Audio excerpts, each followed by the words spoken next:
You are living on a daily basis as if you are forever. The fundamental awareness that this is mortal, if you come to terms with that one thing, there would be no insecurity because there's nothing to gain, nothing to lose in this life. You came with nothing. Whatever the hell is happening, you're on the profit side.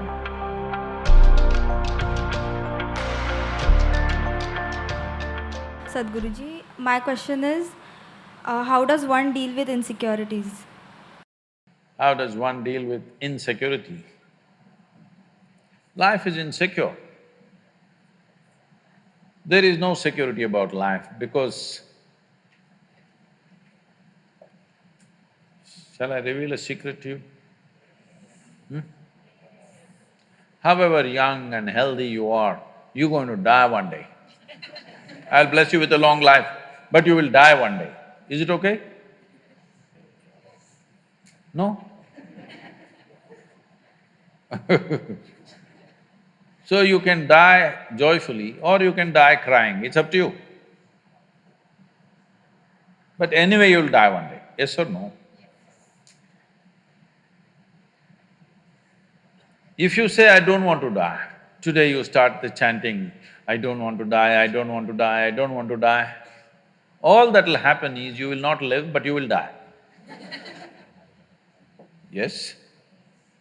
The fear, I don't want to die, will make you not live, but it will not make you not die.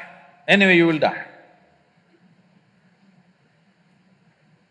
Coming to terms with mortality is one very important thing. If you don't come to terms with mortality, you're living in a fancy world of unreal world, not in the real world. The real world is, we come and go. So many countless number of people have come and gone before us, isn't it? You're you're in an institution from 1857. I was just wondering how they started an institution in that year because in that year there was such turmoil all over the country. 1857. Lot of upheaval in the country, but somehow somebody managed to start an institution.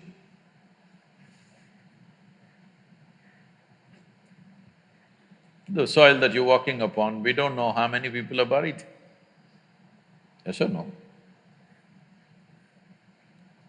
All these countless people, number of people who walked this planet before you and me, where are they? They're all topsoil. Yes or no? This will also become topsoil one day. Unless your friends choose to bury you real deep, fearing you may raise from the dead. There have been certain instances. This happened. There was an old couple in Texas, over 75 years of age. It was their dream to go to the Holy Land or the Jerusalem. But because of business and then children growing up, going to the university and their marriages and da-da-da, they never made it. When they're over 75 years of age, they made the trip to Jerusalem. Jerusalem is a place where every cobblestone reeks of history. So they walked that pathway where Jesus is supposed to have walked, they went to that place where he's supposed to have walked on the water, and many things like this. They were overwhelmed by this whole experience. And unfortunately, the lady had a heart attack and she died. Then the man was preparing to take her body back to Texas. But then the local people approached and said, see, Jerusalem is the Holy Land. This is the right place to die. She's done the right thing. So let's do all the rituals here and bury her here. And it just costs you $25,000. Because if you take her back to Texas, just the transportation costs $18,000 and local charges, and in America the cemetery charges are very heavy. All this put together, you will spend much more money, and above all, she's chosen to die in the Holy Land. This is where she must be buried, let's do it. The man said, no, I'm taking her back to Texas. They said, see, you're very distressed because of your wife's death. You're not able to think straight, we can understand. So we will give you a super discount, $15,000. This is a haggling place, you know. Let's do it. The man thought about it and he said, no, I will take her back to Texas. Then they said, see, it doesn't make sense. I can see you're very distressed.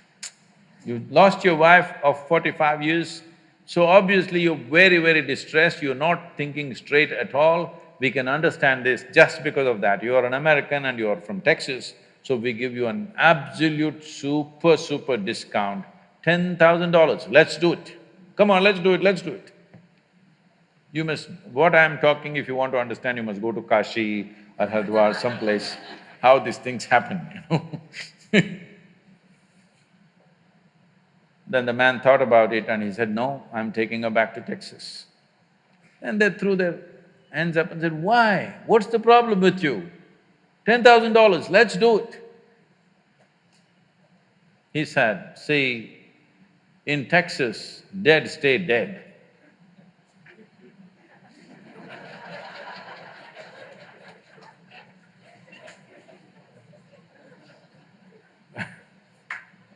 So,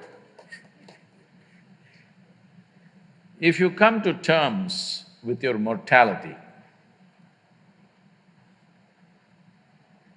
security, insecurity, all these things will go. You are living on a daily basis as if you are forever. The fundamental awareness that this is mortal, this is here only for a limited amount of time. If this was a normal conscious thing for you, you would put your life to best use, for sure.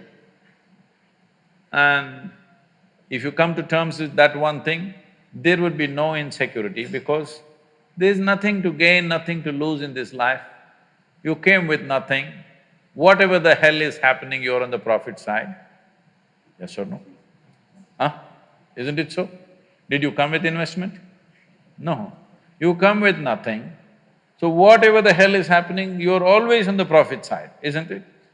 And anyway, they don't allow you to take a container in the end. So all you have is how profound, intense and beautiful is your experience of life. So don't make too much fuss about it. You're acting as if you're going to lose something. No, there's nothing to lose, nothing to gain because you come and you go. You may think, oh, my life, my life. No, it's your life on this planet is like a pop-up. On the computer screen, you've seen these pop-ups? You just pop up and pop out. In the meantime, will you rise and shine is the only question, all right? So if anyway you shine, sometimes you may be seen by people, sometimes you may not be seen by people. The important is you are shining within yourself and that's all that matters. If people have eyes, they will see it, if they have no eyes, they won't see it, that's their problem. But you are living an intense and profound life, that's all that matters here. If you understand this and if you bring this into your life, insecurity will not happen because security can happen only in death. Yes or no? People keep asking me, coming to me and asking me, Sadhguru, please bless us, nothing should happen to us. I say, hey, what kind of blessing is this? My blessing is let everything happen to you. Everything that's life must happen to you. Have you come here to avoid life or have you come here to experience life? Please, you must make a decision right now. Have you come here to avoid life or to experience life? Experience life. All the different dimensions of what this life holds must happen to you, isn't it so? If you come to avoid life, there's an ocean right here. You can jump into the ocean. See, if you want to avoid life, you must die. It's a more efficient way of doing things, isn't it? You're alive and you try to avoid life, it'll become miserable. If you feel insecure, that's what you will do. You will try to avoid life. When you're alive and try to avoid life, it'll cause immense misery. When you're alive, you live. When you die, don't get up from the dead.